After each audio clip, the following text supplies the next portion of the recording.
Ramsland, the author of several popular books about killers and their crimes, including How to Catch a Killer, Serial Killer's Apprentice, and Confession of a Serial Killer. And what's so interesting about Dr. Ramsland is she has been in the room with killers like this and spoken to them face to face. And hearing Edna's story, Dr. Ramsland, I've talked to you about this before, but it's still so chilling to me that these guys can have these multiple personalities where they can be good family members and no one suspects a thing, and they're literally like savagely raping and killing people behind the scenes. I still can't wrap my mind around it.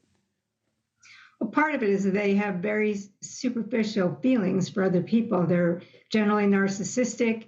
They've learned to present a facade. They can pivot into whatever they need for any given situation because they are not rooted deeply in integrity or truth or caring about other people. They care about themselves. Yeah. And you've been studying Ted Bundy for years and years and years. What stands out to you with Edna's story now and her book coming out? Is there anything especially interesting to you? Yeah, there are a couple of things that I was really looking for when I heard about the book.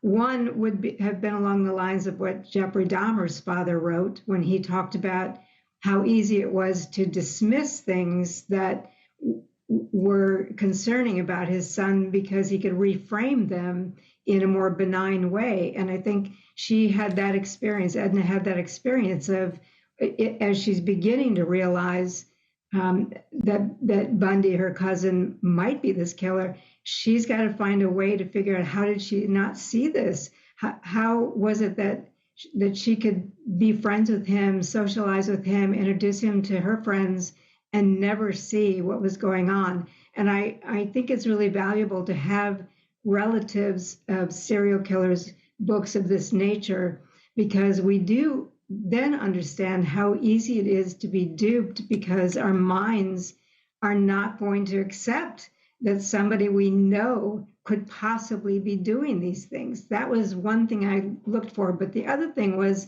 her understanding Bundy's insecurity and resentment. One of those things had to do with her family, and she gave us an inside look at her family. They had a lot. They were financially set. They were college professors. Her parents were college professors. They traveled the world. All the things Bundy wanted and wasn't going to be able to get for the circumstances he had. So the resentment that we already knew was there, now we get to see details about how it formed. Yeah, and when Edna described that moment that she remembers where he locked in his eyes on her friend, and she says his eyes almost like changed colors, I mean, that's really something. Some of the people who had interrogated him said the same thing. They could see his eyes change into these large pupils, and even could smell an odor coming off of him that was really creepy. So what she said in that particular scene is very similar to what other people have said too. Smell and odor, almost like a sweat, some kind of sweat comes off because they're getting excited or something. Yeah, it's an odd odor. It's explainable. It's natural, but it's when he's getting excited, when he's fantasizing about what he's been doing or what he wants to do with somebody. There is a shift, a biological shift that can occur, and people had noticed it about him. So when she said that about his face and his eyes, I recognized that from what other people had said. That is creepy. I always learn something new from you, Dr. Ramsland, and I wasn't expecting you to explain to me that the killers can have an odor that comes off of them. That's new.